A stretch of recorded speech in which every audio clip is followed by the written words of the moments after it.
Hello, friends. It's Sarah Brown, your host of The Mothers, where we get to unpack the true stories of folks out there making a dent in the universe and also raising the next generation. These are conversations that are otherwise generally reserved for after-work drinks or small, exclusive sidebars at a work event. But with The Mothers, you get to hear them too. The world is increasingly forcing us to only see the metaphorical book cover. Yet we need to read the pages to know how it happened and how we might be able to get there ourselves, or to realize we're not all that different. Our guest today, Cait Scudder, better known as the Millionaire Mother, has built a business around a particularly provocative book cover. I wanted to see the pages. I wanted to better understand her story, her business, and learn how she had the balls to do it this way. I'm surrounded by intelligent, experienced people who are drawn to setting up an advisory or coaching business, but are hesitant to think they know enough to do so. Cait ran right through that wall when she started her own business roughly 10 years ago as a sort of executive coach / business consultant, helping women build their businesses and conquer limiting beliefs. After becoming a mother, Cait now has 3 kids under 5. She evolved the business to be singularly focused on mothers and helping them become well-resourced moms who do both, enjoy and participate in their kids' lives, and have successful, lucrative careers. And thus, the Millionaire Mother was born and has been growing ever since. Because, not shockingly, so many mothers want and need to do both. Cait and the Millionaire Mother are truly fascinating.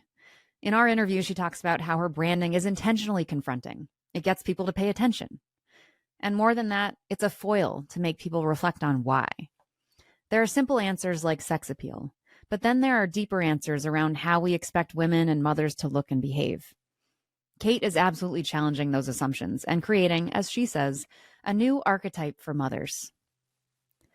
Beyond her brand, I found our conversation mesmerizing. She really has a knack for turning a question into an opportunity to champion her cause, call out the patriarchy, and challenge mothers to believe in their capacity and destiny to become more than their current circumstance. It was definitely one of those conversations where I left thinking, okay, why not me? Before we get started, a reminder to please click to follow The Mothers Podcast wherever you're listening and find us on Instagram at The Mothers Pod for clips, behind-the-scenes content, and to be a part of this growing community. And now, please enjoy my conversation with Cait Scudder, the Millionaire Mother.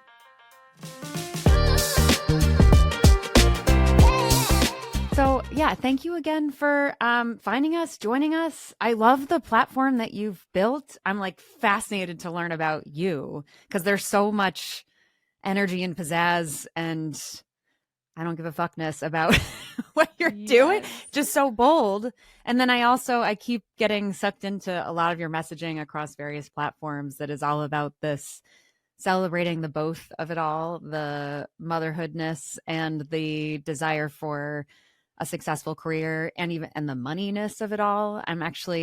There's so many things that this is not the way one should talk about it, but there's part of me that's like, this is how a dude would do it.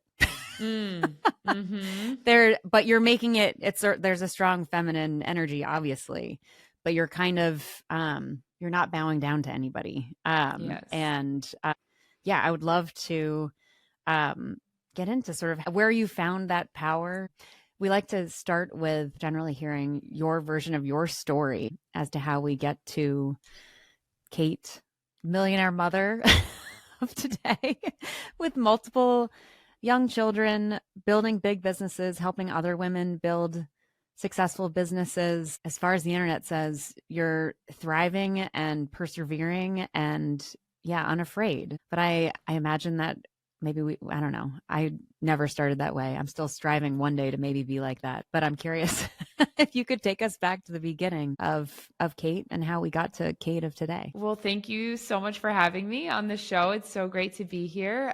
So yes, I am the founder and CEO of The Millionaire Mother, a multiple 7-figure company devoted to serving entrepreneurial moms or moms who are in career transition and wanting to turn their gifts and their talents into a business that actually fits motherhood, as opposed to trying to stuff their motherhood into the margins of their life or their business or their career. And so I started my business back in 2017. I was not yet a mother. I started my business in Bali, where I was living as an expat, and ran a really successful coaching company for 3 years. My business was just my name, Cait International. Started out as a, women's empowerment coach. I called myself a radiant living coach, helping women step into their fullness, their full radiant expression, take risks, build creative lives. And very quickly, I would say within about 6 months, my clients were just so lit up and so inspired. And they were like, how are you doing this as a business? And I sort of just fell into business coaching. I have that natural, strategist background, and that's how I fell into it. And I grew very quickly. I scaled to 6 figures in under a year, multiple 6 in under 18 months, featured in Forbes, blah, blah, blah, the whole thing, TEDx. And then in 2020, I became a mom. January of 2020, I took the pregnancy test. And my first thought was just elation, like, oh my gosh, this is the best thing ever. And my next response was, oh shit. Hope I can swear on your show. Yes. And I was just like, oh my gosh, I have built the wrong business. I'm going to have to burn it all down. Sarah, I even looked in my Google Drive and tried to find my resume. Yeah. That's how much I was like, because I had no model at the time. What does it look like to hold both worlds well? I knew I did not want to sacrifice my motherhood on the altar of my business, but I didn't know what it would look like to hold both. And then I had my daughter. My business absolutely exploded at the tail end of that pregnancy in the best way. I had my first 300,000 a month, and it just blew up. And I made a lot of adjustments for motherhood, but it really wasn't until I had 2 under 2. So on my daughter's first birthday, I found out I was pregnant with my son. And it was really after that I realized, like, that was my big identity shift, if I'm honest, of course. But in many ways, my experience is having one, I could kind of still like fudge it and get through, kind of still just like hustle and hand the baby off. But 2, forget about it. Like, it is a whole different constellation. It's a whole different ball game. And that's where I started to find, wow, I want to talk about this more. I want to talk about this on my platform. I want to talk about motherhood and how it's changing our capacity, our offer suite, the way that we market, the way that we hold clients, the way that we steward wealth and think about money. But that doesn't fit my current business. So let's just create a cute little 6-week program over here or do something over there. And the more that I really listened to my body, to my intuition, to my knowing, the more I was getting the hit. This conversation about motherhood needs to be at the center, not the margins. And so I rebranded my company in July of 2023. In August, we welcomed 15,000 new women into our community, and we have just been off to the races and haven't looked back. And that, I think, is such a testament to mothers. A lot of the women who started our businesses in the girl boss era, we're growing up and we're having kids and we're realizing, you know what? This doesn't actually serve us in the way that we were originally sold. We need to make modifications that actually serve and support our lives and our new visions as mothers. Yeah. And that is the work that we do here at The Millionaire Mother. Yeah. I think it's awesome that you went through that experience of I'm working in an environment that wasn't built for me in some ways, which I come out of what turned into big corporate America, working at Google when it was smaller and then when it became massive. And I left and found myself among a lot of other women who had left established businesses, companies, and felt this sense of the reality of my life can't really coexist with the reality of that world. I think it's so interesting that for you, it sounds like from the beginning, you've been working for yourself in some way. Yeah. I mean, my still original felt that. Yes, yeah, totally. I mean, I did grow up as a teacher. Like, I went to school to be a teacher, taught in a high school for 2 years, very quickly burned out and realized that was not where I was meant to be teaching. I'm definitely that teacher archetype, but it wasn't meant to be in a high school classroom teaching Spanish conjugations. That's for sure. And I wanted to be a teacher for a while. I get it. It's an amazing skill set, but we grow and we evolve. And yes, to your point, so I did have my own business, but even still, there were so many ways that my business was not set up for motherhood. Yeah. Yeah. Can you talk a little bit about what it comes across so clearly now, but I'm so fascinated by the origin of this because I'm, again, surrounded by highly qualified, competent women who often think, can I do that? Do I know enough to do that? Why am I qualified to be doing this? And it sounds like from a very early time in your career, or relatively so, you said you were building these businesses, coaching other businesses, and really were able to like light a fire for your clients. Can you, for folks like myself that suffer from, what's the word? Not the insecurity complex, the inferiority complex, which is also an insecurity complex, where people are always like, there's someone else that's an expert at that. How did you believe you could do this? Because I think if we could figure that out, so many other people would do the thing as opposed to thinking someone else should. Yes. Okay. I love this question. I have two answers because number one, I do think this is a natural strength of mine. I grew up playing sports, like boys ice hockey, captain of the basketball team, was recruited to college to play sports. So I feel like I have this natural leadership quality. And leadership, I mean, we can define leadership in so many ways, but I think leadership is really knowing that your presence and your contribution shifts outcomes. Your presence and your contribution has an impact so much greater than what you know. And being a leader isn't about being the star player. It's not about being the best or the only one on the team. It's about recognizing that bringing all of you to the court, to the table, to the game is going to shift the outcome of the game. And so I think I know that is a natural skill set of mine, and that was really cultivated through those formative early experiences playing sports, amongst other things. Now, I will say that in 2016, so I moved to Bali in 2015.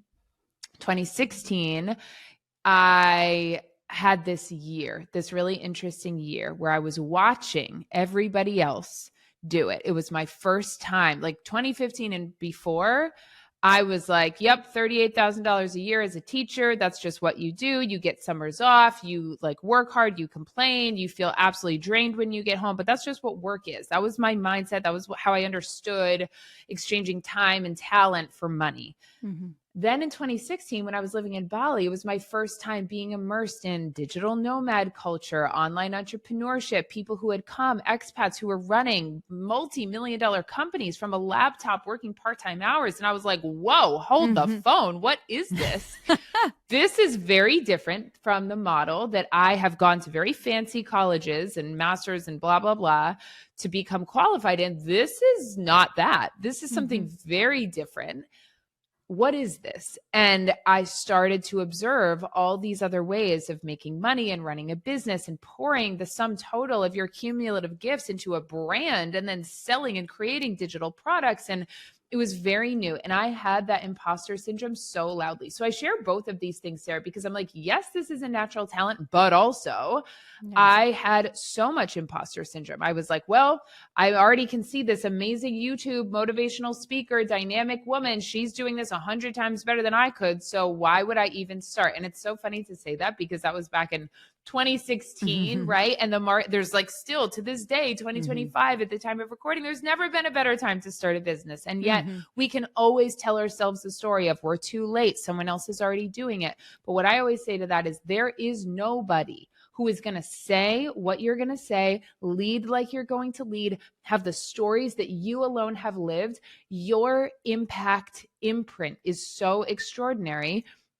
Just go out there and do it. Start sharing, start yapping on the internet, start sharing your ideas because your presence and the way that you present what it is you're here to share is going to have an impact. But I really struggled with that. I sat on the sidelines for about a year and a half, watching other people, doubting myself, wondering if I had what it takes. And at the end of the day, the thing that got me out of my own way, I joined a mastermind, an incubator. I got accountable. And I just was like, you know what?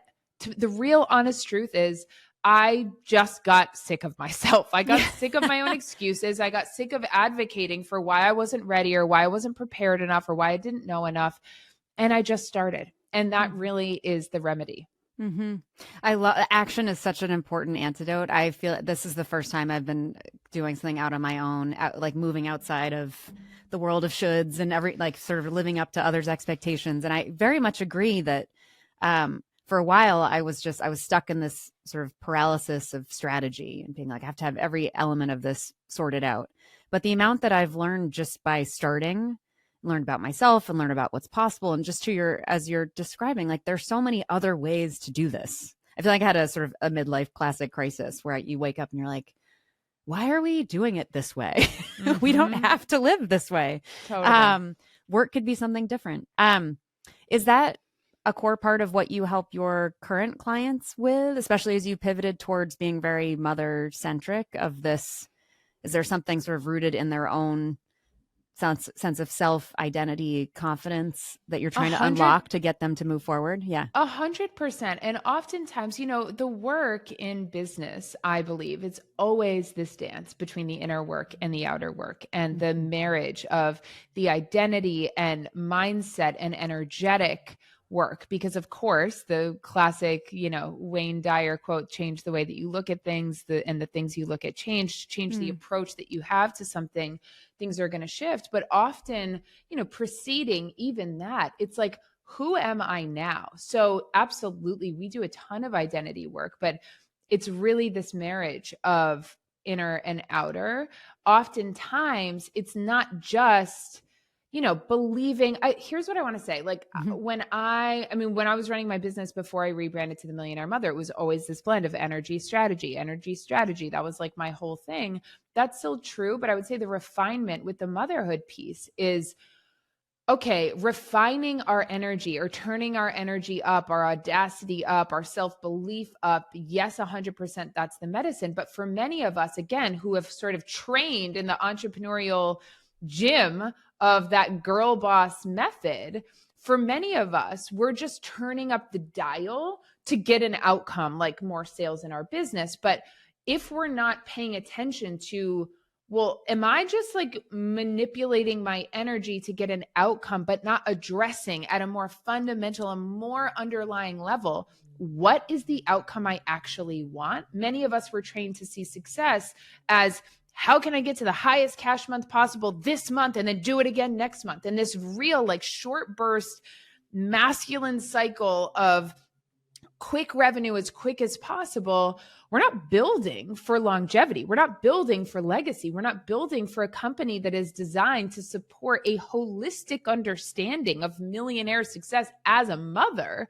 That often requires a very different identity. So the underlying work of giving ourselves permission to want what we want, becoming the woman who can steward a big mission. A big part of the activation that I do with my clients is moving from the maiden or the man way of doing business and moving out of that and moving out of the martyr frequency of motherhood and stepping in both arenas, in business and in life, into the matriarch archetype. The matriarch archetype is one who is generously poured into because she knows that the more supported that she is financially, energetically, relationally, the more she can steward her mission, the more benevolent and overflowing she can be. It is a real disruption of both inside the business world, but also inside of, the culture at large. We're used to seeing mothers who operate in that superwoman way, running on fumes, living and surviving from her adrenal glands. It is a disruption and a reclamation to say, actually, we're doing this differently. We are doing this as well-resourced women, not women who are running on fumes. What did we do talk about this idea of having it all? I know I was researching your work a bit, and you talk about having it all. Often women, mothers think that means we're also doing it all. And just as you're saying, like, we don't have to do it all alone. Yeah. How do you apply that to your life with 3 kids, massive business, a husband, a house? all the support, widen the base of support, widen the base of support. So we have phenomenal support in our home. We have a housekeeper who comes 15 hours a week. We have a nanny who is with us. Our big kids now, big 3 and now just turned 5, are in school. So that's a big shift for us as of this year. But we have so much help so that when I transition from being in my workday to being at home, I am not trying to hold 70 million other pieces. Our housekeeper helps us with laundry, changing sheets, like deep cleaning, so many things. And it's just this incredible energetic presence in our home. Our nanny helps me with meal prep and silly things like so many things, but dicing onions, changing out, restocking nappy tables, like the stuff that has to be done, but that needs to be done, but it doesn't need to be done by me. And I think that this is an incredible principle to apply both in your home and in your business. Again, this is where the inner work meets outer work. So I have all sorts of home systems and SOPs for the home and all of that I give to my clients who just rave that it revolutionizes their marriages, revolutionizes their homes. There's all sorts of strategy and implementation, but there's also that underlying energetic piece, because for many mothers, it's the feeling of, oh my gosh, have support in my home. I couldn't possibly, because my mom raised me on, you have to do it this way. And if you don't press the sheets, then you're like lazy, or whatever the story is, right? The narrative that we all have of doing it all equals worthiness, equals devotion, equals being a good wife or a good mom. So we have to start to unwind that. And I very unapologetically look at my time as my single greatest asset, both in my company, but also my family. Somebody else can chop the onions for the soup I'm making tonight, but only I can look my daughter in the eye and say, oh my gosh, honey, I love that unicorn. Look at that. If I'm too distracted to do that, I am missing the point. So I have intentionally, meticulously constructed my schedule and my support system to reflect being able to be to prioritize what matters most. Yeah. I wrote it down as you said it. You said the martyr frequency of mother. Fascinating idea. Like, where did that, because I think that's a little bit baked into what you're talking about, which is that mothers, clearly we must be following some model consciously or subconsciously. This idea that it should be difficult. We should self-sacrifice. Like, sort of, that's kind of what love is sacrificing your needs for others. You currently present like you don't have that. And you also alluded to not necessarily having role models for how to mother and have a career. I'm curious kind of where that all comes from you, because I feel like a lot of what you're building is sort of a response to that in its own way of like, it doesn't need to be that way. Totally. Where was that learned initially? I'm not really learning this from anybody. My human design, I'm a manifester.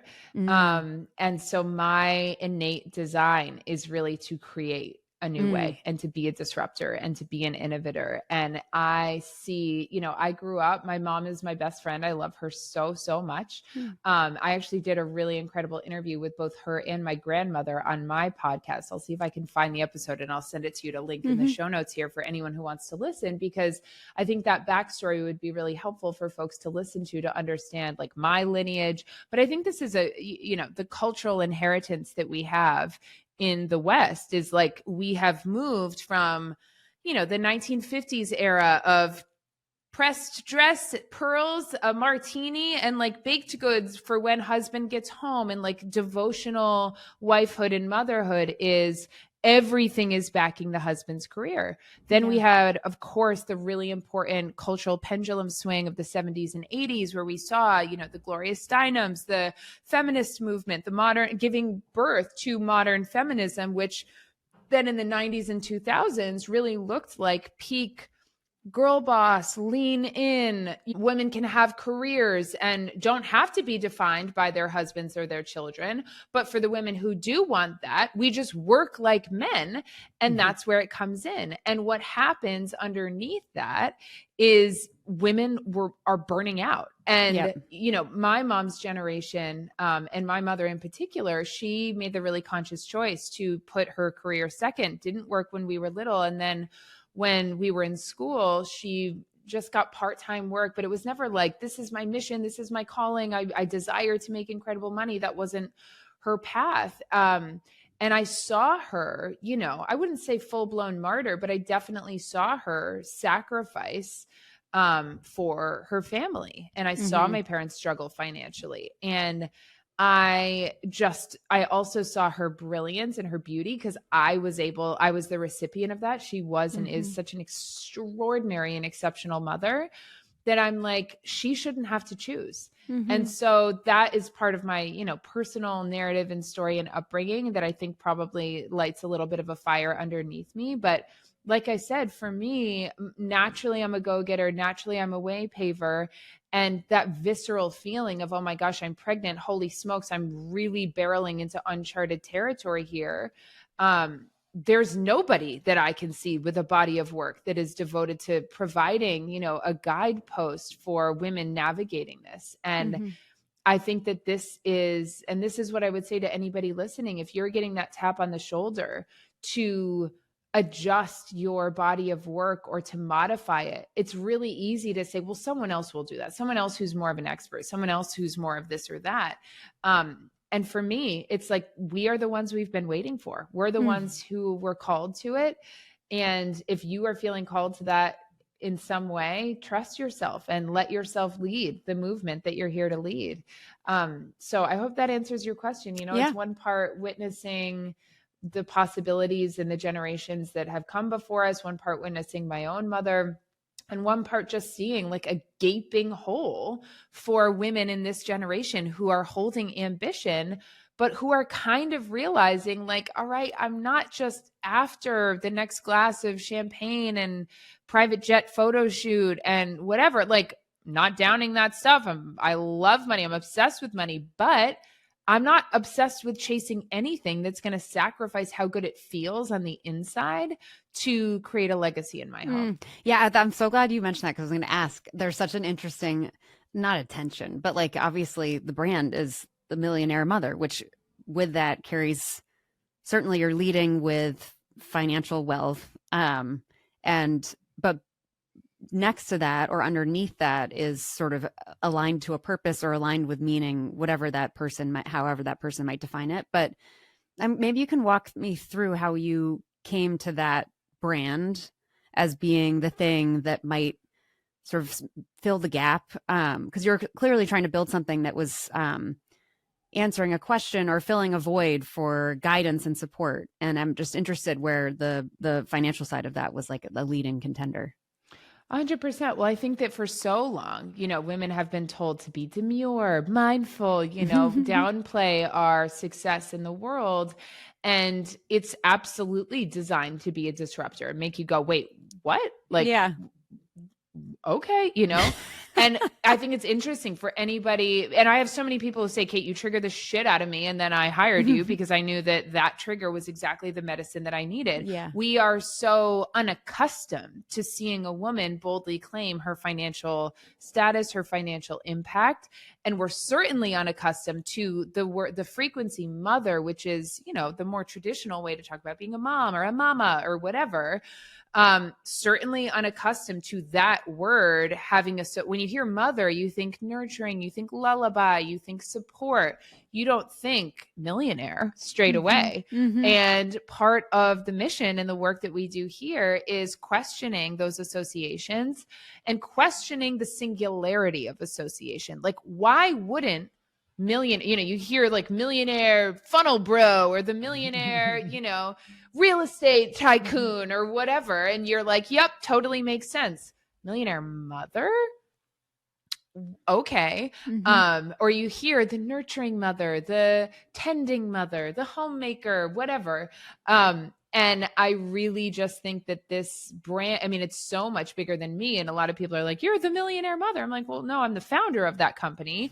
But it is an archetype. The millionaire mother is an archetype. It's an archetype for a woman, and you don't have to have a 7-figure net worth to claim that archetype. The archetype is there to ignite a remembrance in you that you can have both. You were born to hold both. You have the innate capacity to birth both children into this world and raise children in this world and birth $1 million business. Mm-hmm. And so if that identity feels confronting, I would say to anybody who's listening to this, like, sit with that, sit with why, sit with what associations the very name challenges inside of you, and what desires might be stirring underneath that activation.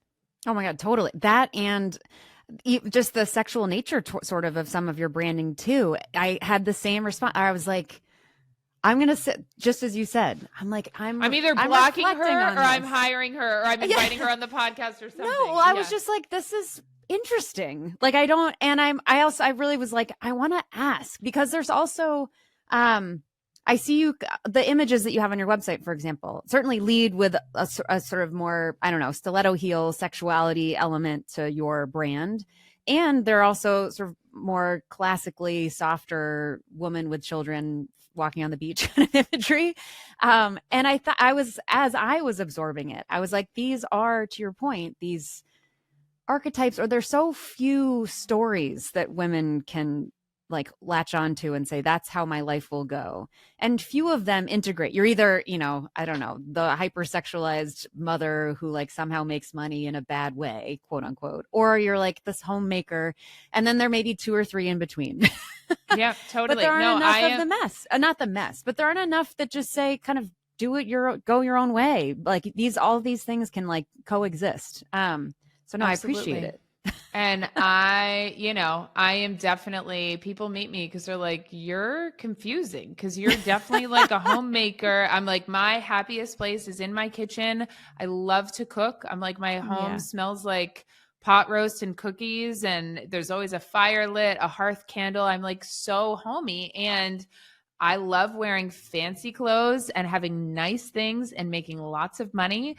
And it's all of it because we are arranged. And, to the sexual piece, I think it's interesting that you picked up on that, because it's not something that I even consciously, I'm like, all right, let's make our branding sexy. But sexual energy, again, also so taboo, also the cultural association, even if we have never spoken these words out loud, the assimilated understanding is, sex, woman, Garden of Eden, the fall of man, like sexual equals bad. And I think one of the most delicious reclamations that we can have as a mother is like, how do you think every person got here? How do you think life moves? Sexual life force is energy and motion. And when we reclaim that inherent generative, creative life force power, we have not only the ability to birth more babies, that is how we birth movements. That is how we make money, is by harnessing that. So there is 100% an undertone of reclaiming our life force. Yeah. Yeah.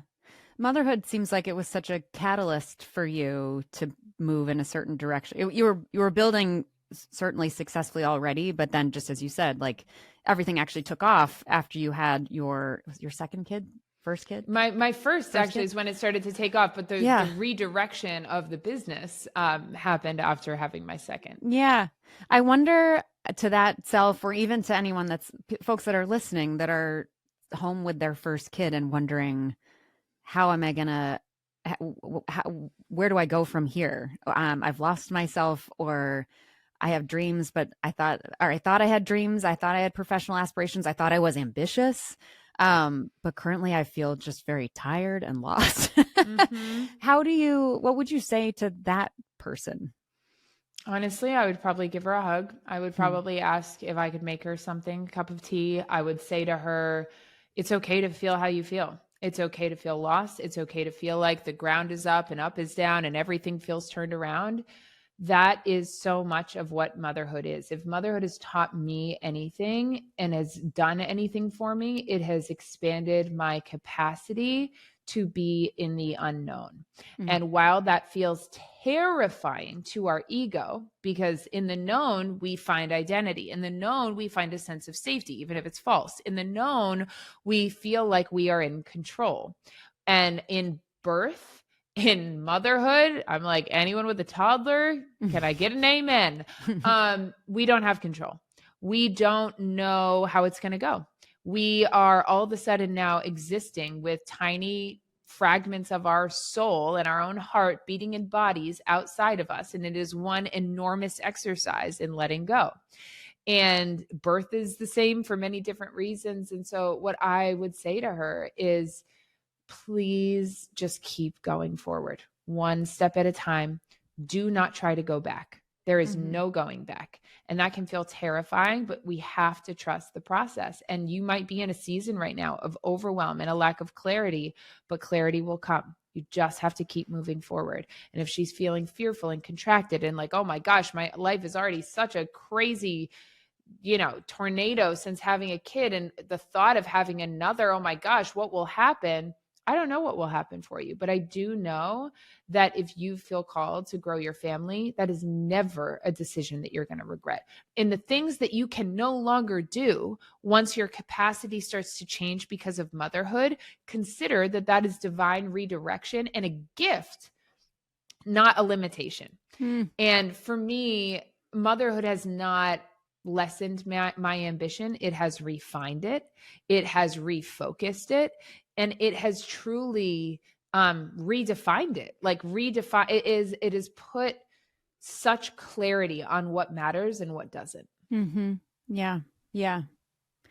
Can you talk? I like the idea of the these sort of seasons of uncertainty. I imagine as you're building your empire, I don't know if it's the right word to say, but I'm sure that there are times where you're like, is this working? Am I going in the right direction? We all have those moments. Oh, totally. I'm just curious if you could share some of those, because I think those are the things that we feel most alone with. Oh, totally. And it's helpful to see someone who is has seemingly is so successful, and yet also has gone through these periods, and they continue on a upward trajectory. But yeah, if you could share how you navigated those, that'd be great. Yes. Okay, great. So first thing I would say, anybody who you are looking at, myself included, who is successful is not just like luckily striking W's the whole time and just like hitting win after win. They have a higher threshold to be with failure and be with discomfort. I'm like, you might see my wins. I am a persistent motherfucker. I do not take failure as finality. I take it as feedback, and I refine, and it is so humbling. There are moments every month that I want to throw in the towel. But I don't, because a moment is just, it's just a momentary hit of this is hard. And yet, and this is where I source so much. It's not just like motivation, #inspo. It's like literal, visceral evidence. I'm like a scientist. I'm like, I get to look in my children's eyes every single day and see the glistening evidence of the hardest things I have ever done, which is give birth to each of them. I get to see evidence of how the best things come from perseverance and sticking something through and being in that unknown and expanding my capacity beyond what I thought comprehensible. And I have that evidence in front of me every single day. I have that reminder. And so, yeah, whether it was, I can tell you the story of when I launched The Millionaire Mother. A month prior to that, I closed down an offer that had generated millions of dollars. And I issued over $100,000 of cash refunds. And I cut off my monthly recurring revenue by, I don't know, $80K per month. And I was like, this is risky. This is, as the financial breadwinner, as a mom of 2 young kids, I'm like, am I absolutely fucking insane? Yeah. But I knew I needed to make space for the next thing to come through. And that's when, a few weeks later, we welcomed all these people into our community. We had a $650,000 launch. It was massive. And but it couldn't have happened unless I let go of what didn't serve. And I think that is just something I constantly return to. And it feels scary to let go of things. It feels scary to step into the unknown and step into the next thing. But I think we have to just keep trusting. And so that internal resilience is really the thing that has served me the most. Yeah, totally. Does that go back? I love that you're an athlete. I'm an athlete. I played a ton of soccer and stuff. Is comfort with failure or resilience, does that really harken back to your athletic childhood, or was it something totally separate? I mean, I'm sure it does. I don't know. I feel like certainly that resilience and that grit was really, really developed as an athlete. I'm sure it does. To be honest with you, I don't know where it comes from, but I'm sure it was shaped by that in a big way. Yeah. Yeah. I still struggle with failure. I'm horrified by failure. I don't know if you can share any tips for what folks, comes up for you. Like what? Tell me more. Yeah, I mean, I think for me, I'm overly, my whole identity is overly attached to always doing well at something, and I also notice that I don't trust that if something's not good in this moment, I don't trust that doesn't mean it won't be okay in 5 seconds. Like there's a real urgent panic that sets in of it's not going well now, it never will. Okay. Two things come up for me when I hear this. One is, I really think we live, I feel like a boomer dad. We live in a culture these days, like everything I'm saying. But we really live in a culture that is so instantaneous. Amazon Prime, Alexa, play this. We're used to things happening instantly, and we're instantly fed, constantly fed an instantaneous feed of like instant results. When we want something, we get an instant result from Google. We are no longer in the MapQuest days, people, of having to make sure we've got printer paper to know where we're going. So it's normal. It's so normal to want an instant success. And yet, you look at child development. I'm reading and thinking a lot about this lately because I have a 5-year-old.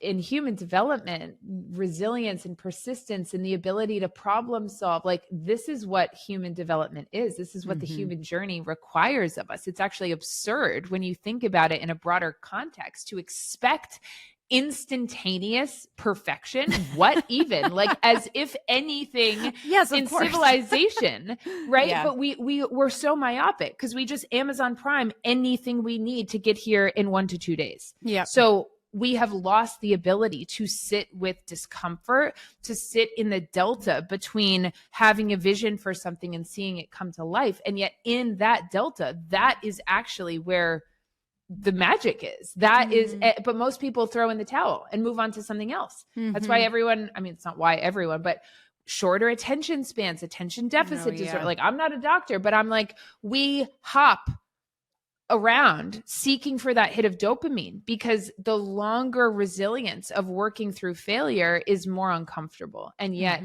I actually think that is where some of our greatest character building is. And I also think that, I don't know why I'm thinking about this, but I'm just thinking about this partner that I had in my early 20s. He was such a lovely guy, quirky, went to this like artsy school, would not have been a long-term fit for me, but he was lovely. We had like the most romantic, sexy summer fling. His name was Lukey, and I just thought he was the best. And it was so obvious to me that we were not like, I loved him in a way, but I wasn't in love with him. But I loved spending time with him. I loved what we had. And it was such an important relationship for me because for so many different reasons, but I think about that and society and the dating and love world would say like, oh, it ended, like that was a failed relationship. And I'm like, that was the opposite of a failure. It was a total success for what it was meant to be, which is a short-term whatever. And so I would say in business, let's say you have a launch or let's say you run a program and let's say you sell 3 spots instead of 35. What are you going to want to do? Hide your head in the sand, never talk on Instagram again, doubt yourself, complain, avoid. Should I refund these people? Should I not? Blah, blah, blah. But let's just say you are like, wow, okay, that did not go the way that I want. I could either refund these people, hide for 3 months, question my entire existence, or I could show up and deliver the shit out of this program for these 3 people. I could serve them. I could not make this mean that I'm a failure, that I'm wrong, that I'm destitute, that I'm designed for failure, that I need to get a job at 7-Eleven. I could just serve them and serve them so, so well. And let the next thing become apparent. I can study the data from what happened. I can use my strategy brain and make modifications, but I can also see oftentimes, and this is some of the most uncomfortable and some of the best work that I do with clients, is like taking stock of what quote unquote fails. Many times there is something inherent in there that needs to fall away. Not all the time. Sometimes it just needs refinement, patience, attention to detail, and execution shifts. But sometimes somebody's selling an offer that they don't actually want more clients in because their capacity is limited. So their energetic body is actually blocking money from coming in because they don't have capacity to take it in. And then we refine the offer, we refine the delivery, we shift the messaging, their whole system expands, and they absolutely crush it the next time. But if we're reading that failure as I'm bad, I'm a bad entrepreneur, I'm not going to be able to make any more money, I've lost my touch, which is what most of us do when we experience failure, we internalize it and make it an us problem. We shut ourselves off. So let's stop labeling every failure as evidence of something being wrong and start looking at how can some of these failures actually be extraordinary successes and redirections towards the thing that we ultimately want. Yeah. Yeah. So true. Very well said. I also, one of the reasons that I left sort of a comfortable, established, a job that, the world would say, oh, she's fine. I left, and I grew up in all those institutions. I left because I knew I had to run at the thing that was scary. Yeah. And I knew I had to put myself in a scenario to like fail and potentially fail like really publicly.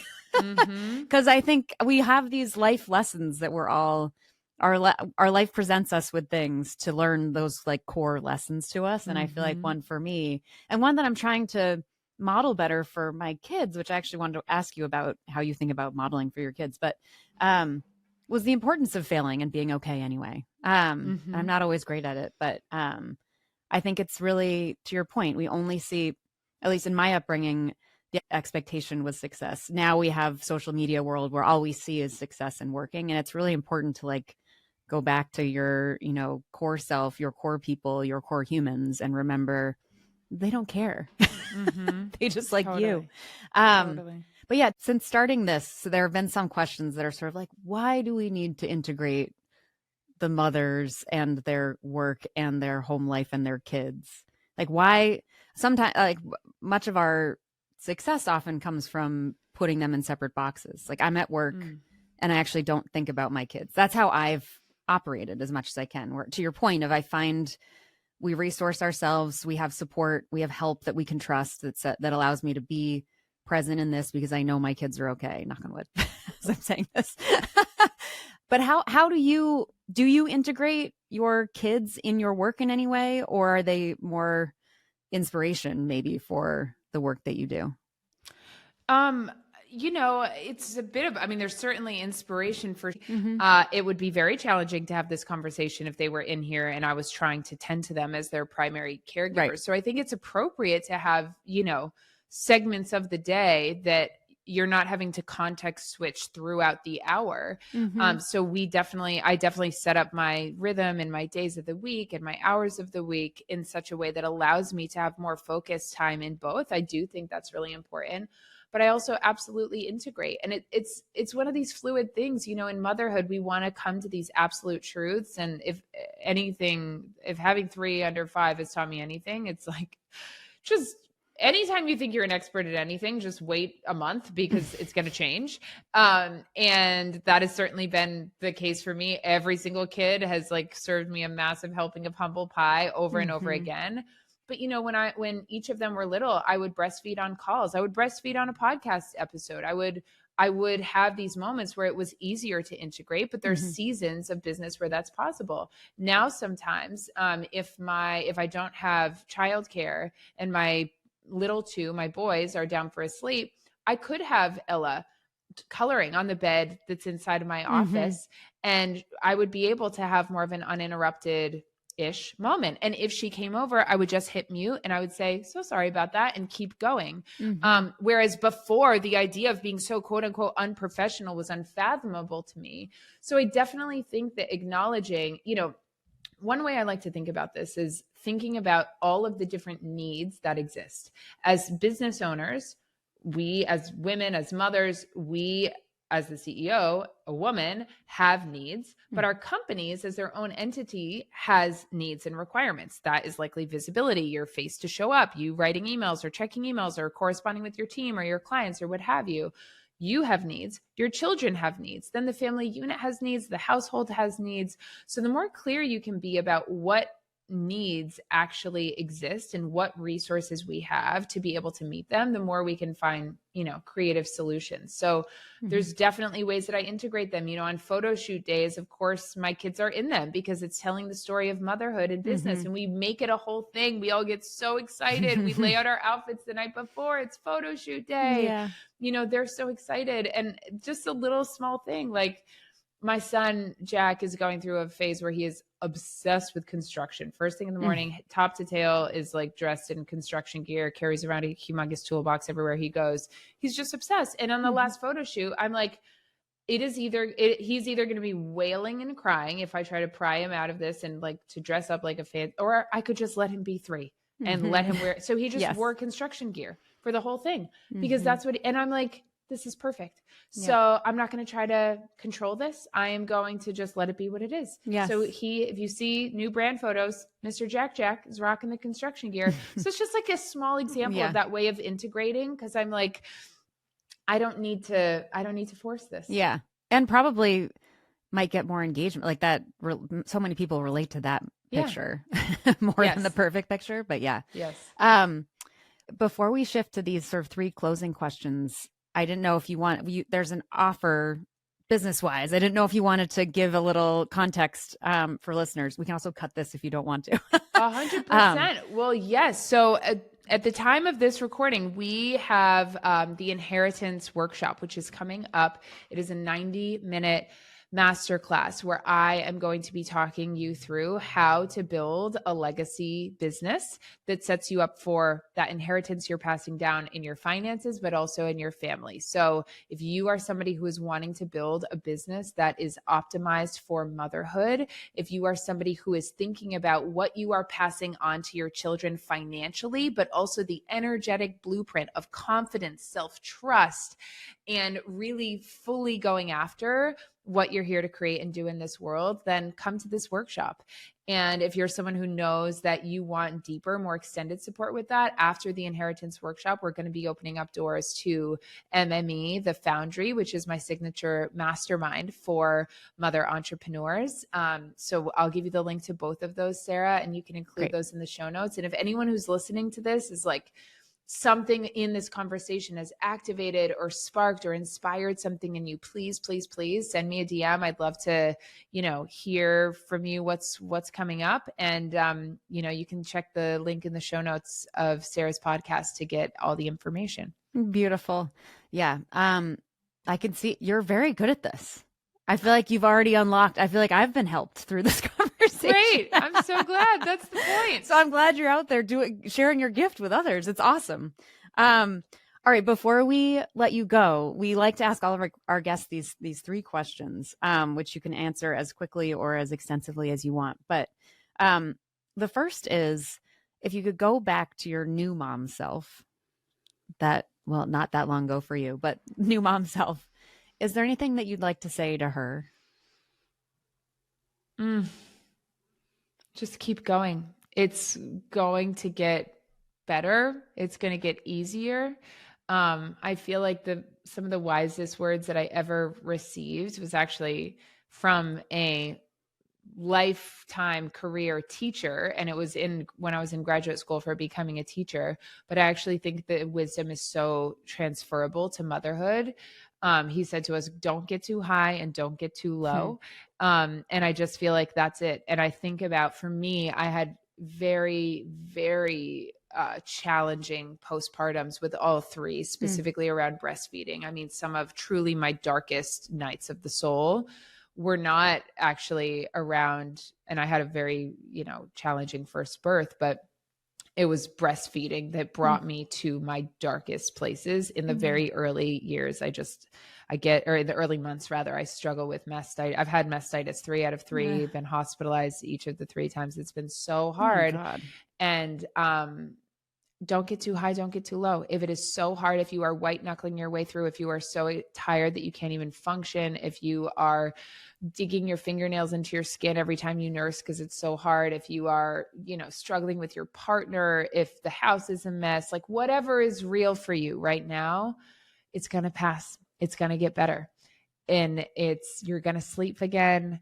You are going to see all of the fruits of your labor in ways that will just crack you open in the best of ways. So keep going. It's going to get better. It's going to get better than you could possibly know. Yes. Great answer.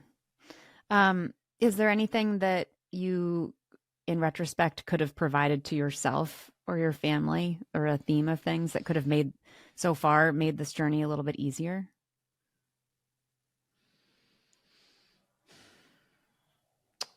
Do not ever be afraid to ask for support. I joke that, so when I was pregnant with my first, it was COVID. And so everyone was afraid to gather in person. I didn't have a in-person baby shower. I didn't have a blessing way, like a mother's ceremony. I didn't have a meal train because I had a lot of shame of like, oh, well, I can afford food. I shouldn't have a meal train because I don't need that. And I joke that with my third, if I met you in an elevator, I'd be like, well, Sarah, it was lovely to meet you. Here's a QR code for my meal train. Here's my Venmo. And I just like widened my aperture to receive support. And so if I could go back from the very beginning, I would say receive all of the support. There is zero shame. Again, the more well-resourced and supported you are, the better it's going to be for absolutely everyone. Yes. Ask for help and accept the help. I totally agree. All right. Last question. Your kids may be listening, or one day they will. Is there anything you'd like to say to them? Oh my God, this question. I love you guys so much. I love you so much. I'm so proud of you. And thank you. Thank you for being the best thing that's ever happened to me. Yes. Thank you so much, Cait. Thank you. Thank you for having me. Thank you for ruining my eye makeup at the end of this session. You still look beautiful. This was really, really such a pleasure. I was so curious to get to know, because I just find what you're doing so powerful, and also so it carries such complexity. And I'm so glad to get to know you and the heart behind all of it. It's really powerful. Thank you so much. And I wish you the best of luck. And thank you for sharing your story with us. Thank you so much for having me. It was such a pleasure. Okay, wow. That was fascinating. I have to call V.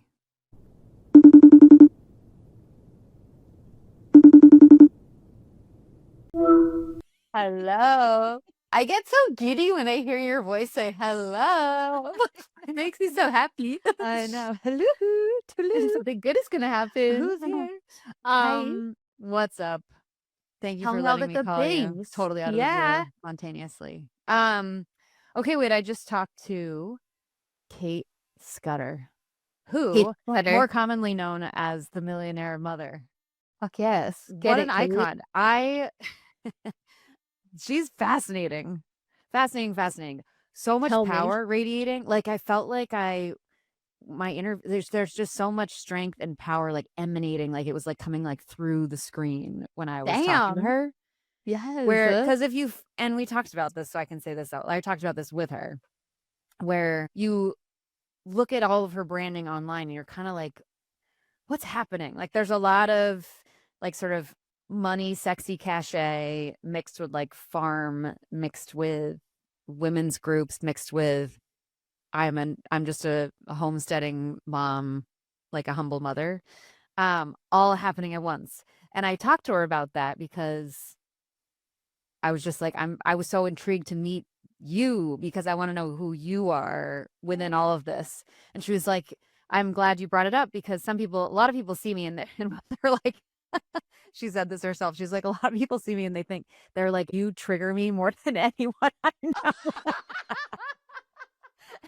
I was just like, get it, girl. Oh, interesting. Tell me more about that. Tell me about that. I'm triggered. Because I was not. And then she said, and I did work on this when we were looking at her as a guest. I was like, I'm just so fascinated, but there's so much going on.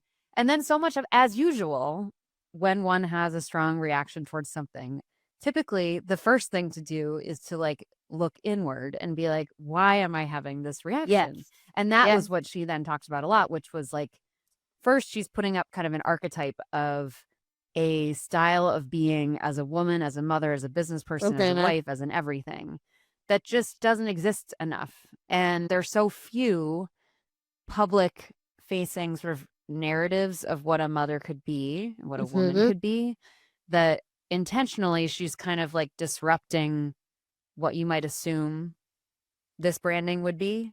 And so she's like basically on purpose being controversial and getting people to think about, why is it jarring to see a woman who's so brazenly being forward or brazenly speaking about like making a shit ton of money or showing off her cleavage, or like they're just not, as she said, women are we're supposed to be like demure and warm and humble and all these things. And her point was basically like, you can be all those things and you can be all these other things too. Like you could be a homemaker, a homemaker and a homewrecker. No. Yeah. Which I think goes to the origin of her whole business around supporting. It was previously supporting women building their businesses, not even women. And it was just supporting people through growing their businesses. And then once she became a mother, she pivoted to more specifically focusing on mothers, often entrepreneurial founder mothers, who are trying to figure out and build their career or build their business like through this alongside motherhood. Yeah. And her point being, she never saw really meaningful examples of both, of a mother and a successful businesswoman. And so she's just like, that's bullshit. And I'm building this myself. And now I'm helping everyone else see all the ands that we can be at once. And I think perhaps what's unique about her is that she's so bravely doing it publicly. Like you and I and everyone maybe listening is like, yeah, of course. Like I'm not just this one person as I show up here. I'm quirky and weird and who knows what. But you don't always see that as your public facing, professional facing brand. And I think she is doing that. Anyway, I left being like, damn, you're brave and bold, and I am like cowering in the corner. I'm a piece of shit. No, but that's so interesting. Also, like, good for her for I know. hearing someone say, like, wow, I'm so triggered. And she's like, okay. Yes. Why? She's so unapologetic. It's so cool.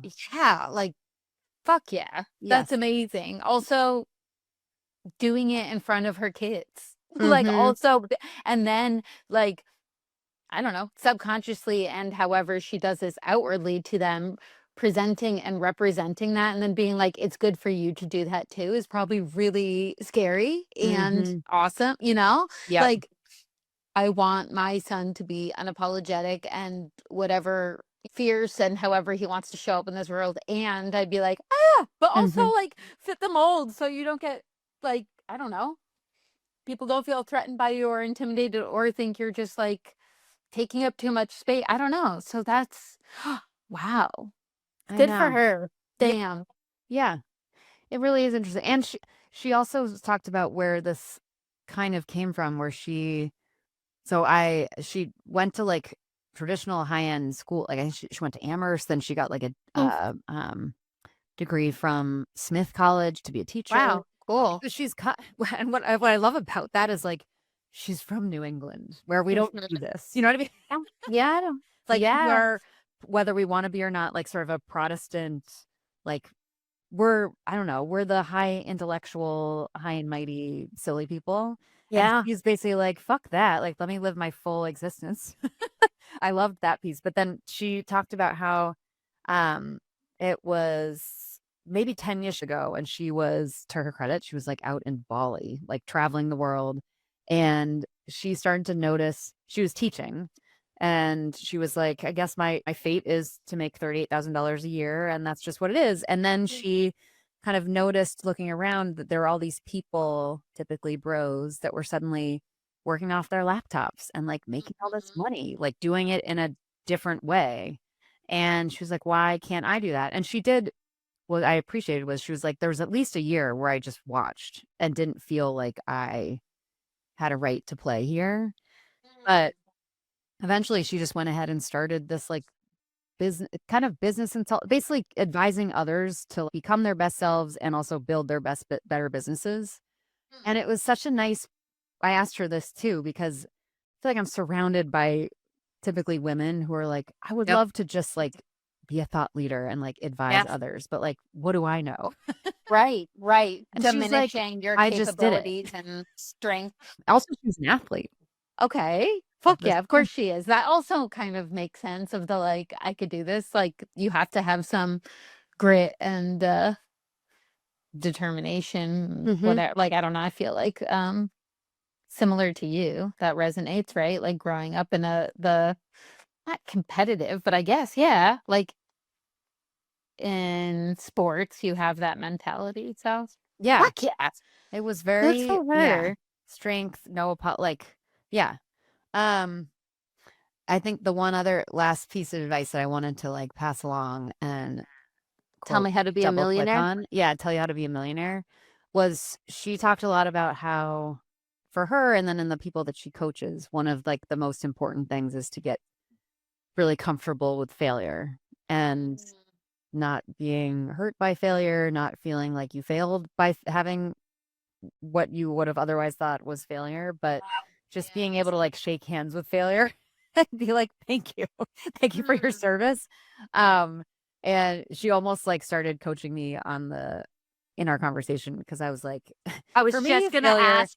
I did really you get- try not to. I'm like, I know this is Yeah. a weakness, quote unquote, of mine. And she was like, well, tell me, what does it bring up for you? And I was like, That's so and funny. she was just like, failure is not a personal thing. It is not, it is a teacher. I mean, it's like saying all the things. To fail is not, there's really a lesson in it, and that everyone's success is like about looking at what didn't go well previously. So it's just more, I think it goes back to, I've talked about this at least with you so much since starting this, which is that I notice more that when something's not going well or something doesn't work right away, my response indicates that I have no faith that it'll ever work later. So I respond in a way that with urgency that comes from this idea that if it's not working now, it never will. And I need to sort of take a beat. Like count to 10. Yeah. It's so interesting you have that awareness. So you know that that is true. And it is still hard to change that, like that pattern. Yeah. I was gonna ask if she had like coached you or if you asked her advice on, I don't know, this reminds me of everyone, make sure you're following Sarah on LinkedIn, but how you had posted about like, oh, if a post only has, a few responses, that's a failure and I should just like, give up or whatever. Like this is just not worth it. Why am I investing time and energy into this? But it's interesting because for me, I am like, as we know, fairly opposite of that, where I'm like, oh, you reached 3 people. Like, that's fucking awesome that like those 3 people are now affected by that. How cool. But I could see how I think like there's space for both of these ways of thinking and processing to be beneficial and like helpful. It's just when you take it to the extreme or don't see the other side that it becomes like detrimental to your growth or parenting or whatever you're, in whatever capacity you're practicing these things. But it's so interesting. Yeah, to me, I'm like, a failure is, well, it has such a negative connotation and sounds so negative, but it's just like succeeding in a different way than you thought you would. Yeah. I don't know. I'd love to survey all firstborn children on how they feel about failure relative to any truly like a second or a third. I'm trying to find excuses essentially. Assumptions. There's something about, I think about this a lot, as the oldest, like your benchmark for functioning as an adult or as functioning as a person is to fit in with the adults, which inherently means you're like overperforming. So when you're 9, you're like, yeah, I should hang in a conversation with a 37-year-old or a 45, So there's just a way that your expectations are so high, impossibly high, as opposed to if I were a second, third, whatever born, I would, when I look up, I would see my next sibling. I wouldn't, and I would be like, oh, how am I, not even performing relative, but like, how is my existence? That would be my point of reference. I wouldn't be, my point of reference wouldn't be my 50-year-old dad. My, my point of reference would be, I don't know, my 12-year-old brother or my 12-year-old sister, which somehow makes it seem more normalized to not be great at everything. That makes sense. That's such an interesting thought because I obviously I have an older sibling, but I don't know that I was that conscious of that. But maybe it is such like a subconscious, like unlearned thing. It just is that is what happens when you growing up. Do you feel like you look back on your life and think of times that you failed? Like, do you feel like, oh, there's a certain situation or experience or choice you do? I remember, like, Or, in a way that when I think back on them, my face gets hot. I remember oh, Sarah. getting a C- in chemistry freshman year at Harvard. It makes me still feel so bad. And then it, God forbid you don't know chemistry. I know. Well, it's something So- like that then It's gets so attached to interesting. like, oh, I thought I was going to be a doctor, but I guess Sure. maybe I'm not going to be. So it's sort of, Sure. there's also like a way that a lot of these small moments feel like I did a Big. bad job of keeping them small. They felt Mm. like they felt like they mattered a lot. I also think Sure. back to like I had a stupid own goal in a game that we won like 10 to 1, but I like scored on us, or a penalty kick that I missed. Like that's fun. Like I have a much more generalized memory of Sure. things that went well and very specific memories of when things did not go well. That is so interesting to me because, first of all, to me, I'm like, you have not ever failed. To me, I'm like, you are so incredibly wise and intelligent and capable and aware, and everything that you do, you're like very good at. And like when I think back on my life, I'm like, I can't think of a time that I've ever failed. I could think of times that I'm like, oops, I thought that was going to turn out different, but like, guess that was wrong. Or like, interestingly enough, you caused me to think about like at UConn, I also got a C- in a physics of the environment course, which was just a gen ed. Like I just had to do, since it's a liberal arts education, you have to take these class, whatever. And to me, I was like, but like that sucked, and it was like shitty and embarrassing and ultimately brought down like my GPA, and I hated that. And I was like, well, I improved from the start of class to the end of class. My grades got better, and like this isn't something that I need to be like a the best at anyway. It's just like there's other people that can be the best at that, and I could do other things. And I was just like, good for you. like I guess technically like failed, but I'm like, I don't know. That's so good. So, but also it's interesting because I think that like it can be such a I don't know, beneficial thought process, I guess, to like push yourself to always want to do better. Like I don't want to be complacent in things, right? Like I do, and similarly for my kids, like I want to push them to like be the best version of them they can be, and like continue to explore and try to just like do everything to their fullest extent. But I'm also like, and okay. Like I don't know. No, it's lovely. I feel like the bravest thing I did was to try to do what was I trying to say? I feel like in a weird way I'd built a life where I could hide so that any failures were hidden by like, oh, but she went there. Oh, she worked there. Like no one would really know. And I feel like that allowed me to like continue to live in fear. Sarah. And actually, this is really strictly limited to my professional, whatever became like, I think professional existence. Like the rest of my world, I feel like I am proud of who I've become and the relationships I have and how I connect with people. Like I don't feel afraid of that. Yeah. But it's really on the professional side. And so I think, so leaving those institutions that like I could wrap around myself and say like, you're fine, you didn't fail. Like, and running at failure basically and saying, I'm going to try to do this. And I told Cait this too. She was like, good for you. that I was, I couldn't, I was I'm just so exposed. I can't avoid feeling failure, and I can't avoid potentially failing in a very public way. And I was like, I need to like confront this thing because I don't want it to dictate my life. And I think what I've also learned by moving outside of a lot of those institutions, where of course those people are all failing in different micro and big ways, but they continue to show up. You don't lead with that because it's bad for the business you're representing and it's bad for you. What I like on the outside now is that people are just people.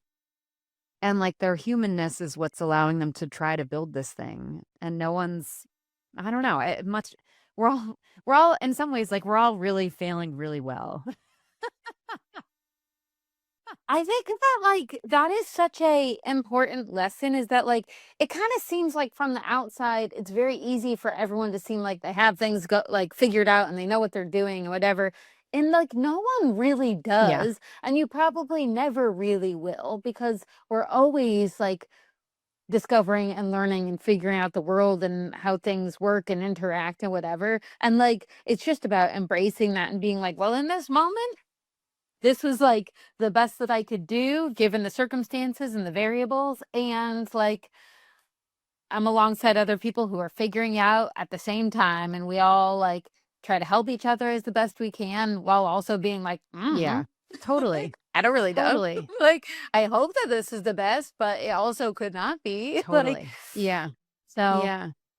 But I think one of the many reasons that I really have always, I love, and a lot of people love being around you, is that you love yourself as much as like in many ways we hate ourselves. But like there's a warmth. Don't forget, I actually hate myself too. But like I am what I am.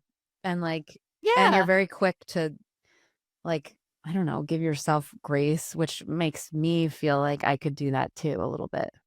You deserve it. I think everybody does. Like, I mean, except for like really bad people. I wish that other people did that to themselves. And I wish that I had like a little more of you and me also. Cause I'm like, oh, sometimes I think about that. Like, well, who would I be if my sole focus in, undergrad was like, just like really trying to like get the best grades possible and study as much as possible and whatever. Like, what would be, I guess there's this like, what if, like, what is my max potential? And like, what if it's untapped and I don't know because I didn't, because I spent time doing these other things. And I think that that will be a balance. Like my partner, I feel like, well, I wonder what they would say.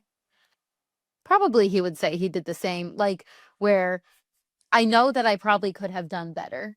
And I know that like, I could probably be in a more challenging or intense field of work or whatever, but I'm just like, like I don't really want that. But there is this like, what if, or I don't know, what do other people think of that? I definitely surround myself with people who are in like high achieving fields and make great money and like are respected and leaders and whatever. And sometimes I'm like, oh, like, would that be something that would be good for me to do? Like, should I have done that? And I'm like, and I feel like there's that delicate balance of like knowing it's a possibility and it's okay if you don't want to choose that. And thinking about when parenting, like being like, I want you to always do your best. But also there's this other side, right? Where it's like, and like live your life and have a healthy relationship with yourself and those around you and what really matters, I don't know. Well, what you're saying brings up for me, like how helpful it is to be able to know what you want. At least in this, for me, this is like isolated to a certain side of my life, like on the professional side. I feel like, I don't know. In terms of my life outside of work stuff, I think I had a loose idea of like the values that mattered and kind of the way I wanted to be living my life.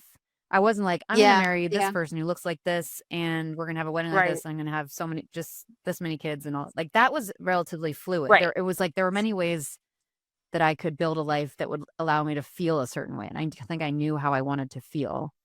I think work-wise, like professional aspirations, career stuff was like so less clear to me. I didn't know what I wanted. And I know I'm not alone in this, like the transition from schooling existence where what you want is sort of predefined for you of like, of course you should want to do well in this class. And of course you should want to do well in this sports thing. Like what success looked like was like provided. I think when I was unleashed into the world, I mean, stupidly going back to the C- and count, like if I could have been a doctor, that would have continued my idea of like, here's what good is. Like, I know what I need to be able to do. And so like, and I think absent of that, actually, Arivi talked about this in our conversation where she's like, when you don't know what you want, at least for me as an achiever, whatever that means, like, when I didn't know what I wanted, it meant that what I wanted was just for someone else to tell me I was good. So I think what Arivi said this on one of our conversations where when you don't know what you want, there's a way that you kind of give power over to others to just validate that you're good. And I feel like that's one of the things that I think I'd be more resilient around feedback if I knew where I was trying to go, because the feedback would be productive towards me becoming or me doing XYZ. But instead, when I don't know like what that long-term vision is, the feedback is just personal, because I think in the short term, absent a goal, the default goal is just to be good enough. And so therefore any feedback that's critical means I'm not good enough. But so much more useful to know what you want. And I wish that I know there are a lot of people that struggle with this, to know what they want to do and what they want their career to be. But you're in such a stronger position when you know that, I think, in that part of your life. Agreed. 100%. Yeah. Anyways, maybe we can make sure our kids know what they want to be when they grow up. But also, I don't know. That's my thing. I think I've just never took it that seriously. I don't know, similar but different to you. I always knew, like what you said, values. Like I've always said, like if someone says like, "What do you want to do?" I'm just like, I love people and I want to be with people, and which is like so fucking like Teletubby ass. Like what? But it's true. Any job I've ever taken or like community I've joined or you know, friends that I've surrounded myself, it's always just like I love people and I'm attracted to people and supporting people and having community and network and whatever. And like I think that's also okay if that's all I knew that I wanted to do, and that's going to change. Like it's going to change things, it's going to adapt, who knows where it'll bring me. I never would have pictured where I am now, and I'm just kind of like, okay, I'm along for the ride. Yeah. Yep. But also like, I don't know if you want to be like that. I know my way of living terrified my dad, where he's just like, "Oh my God, what do you want?" Like he's like, "I'm so confused because I always knew I wanted to be a scientist, and I always knew what my path forward would look like because that's what I knew I wanted to do." And I'm just like, "Huh, yeah, can't relate." Yeah, I know we've talked about this too. You know, my parents both wanting to be writers from the beginning, which is like so nice. And also to bring it full circle before we talk about our joy. Yes. I think there is something to the lack of or limits of the models that were presented to us, and the full circleness being to Cait Scudder's use of like the way that her branding and her presentation of self is so layered and varied that it gives an example that is successful. That's all of these things and messy, as opposed to, I feel like I grew up, the thing I often think about is sports were so meaningful to me and soccer was so meaningful to me. I wish there had been a model of a way to continue to do that or be around that then. And it wasn't, there were men, or you're on the women's national team. There was no like professional path of you stop playing and then you move into like broadcasting or team ownership or like that was all that was very, I only saw dudes doing that. And for whatever reason, annoyingly, that meant I didn't look at those as options. I was like, they're different than me. I think that was a failure of imagination on my part. But yeah, I'm glad everyone should share their stories out loud, which maybe that's what we're doing. Aw, look at us. We did So basically, we're great. I'm like, A+. nailed it. Okay, task completed. Next journey in life. Exactly. Shut it down. Oh God. All right. That was joyful for me. I was gonna say my only other joy, or not only, my quick joy. It's been when we've recorded this is middle of October. It's now rained for like 2 to 3 days straight. Jesus, literally. The outlook is bleak. But our youngest, of course, is the first in our family to actually have rain boots. Stop. I love this. Which I was like, there's no one, this is classic New England. No one really needs a winter coat or a raincoat or rain boots or proper snow gear because, like, whatever, you're only going to wear it like 3 or 4 times a year and $500 on a jacket that you're only going to wear 2 to 3 times a year. Just be a little bit cold. Finally, I've like grown into a world where like maybe we should have things that make us feel a little more comfortable when the environment is not. So for her, we got her these little like purple rain boots, and she's actually been able to like run around in them. And I look at her and I'm like, you're more comfortable than all of us because you have rain boots. And they're purple, which is her color. Hell yes, she so deserves that. Those little purple rain boots in the rain make me laugh. Also very fitting that she is the one to get the rain boots and enjoy them. And you know damn well she will make use of them until they don't fit. True. So, oh my God, yes. She loves them. Yes. Oh, I love that. That's really sweet. Struggle through it. It's fine if your feet are wet. You're fine. Oh my God. Dry. Yes. Fuck up. Exactly. I don't care if you're if you're overstimulated. Just it's fine. Yes. Walk it off. Oh, I love it. Any joy in your beautiful existence, V? Yeah, joy is that. Well, did I use this last week? I don't think so. We had our first week of daycare last week, which is like the first time I've had any help, consistent help with childcare. And so it's been amazing. It's after a year, just to clarify for listeners. 14 months. Sorry, everyone needs to know it was actually more than a year. 14 months. But we're still not at like full days yet. We're working our way up, but I'm really proud of him and honestly proud of me too. Like I thought I was going to be a mess and just like sad. And I definitely feel sadness, but I'm not sad. Like I know that he is capable and he's safe and he's like cared for and he's okay. And I know that he's like, I don't know. Yeah, he could do this. He just needs to get a little more confident. So we're still adjusting, obviously, but it's been so lovely. I have noticed that the house is so quiet now. And so I'm practicing trying to sit in silence and not have to have something playing in the background. But that's hard. So if anyone has advice on that. Oh my gosh, good for you. Yeah, it's really like I'm used to just constantly anything going on. So now it just feels so quiet. I don't know. Yeah. No, I'm so glad. I'm so proud of you for all you've carried through this 14 months. And I'm so proud of you for setting yourself up for the next little phase and acknowledging that it's good and sad at the same time. Yeah. Holding both. It's so, it's healthy. And I found like a million, I don't know, anytime anyone will talk about it with me, I'm like, oh my God, what was your experience like? Tell me how your transition was. Like, how are you feeling? What does your kid think of school? Whatever. Yeah. I'll talk to anybody about it.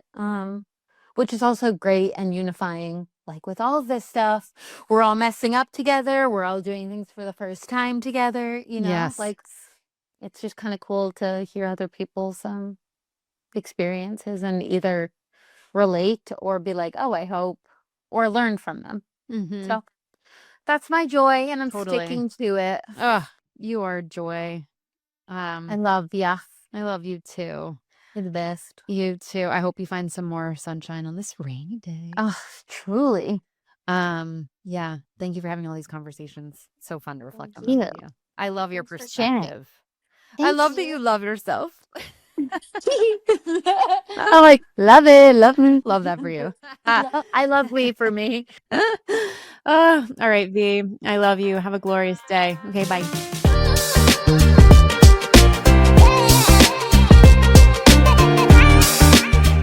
so much for joining us. Please remember to like and subscribe so you don't miss an episode and we can reach even more rock stars like you. The Mothers is a production of Backline Media, shining a light on those who carry the team.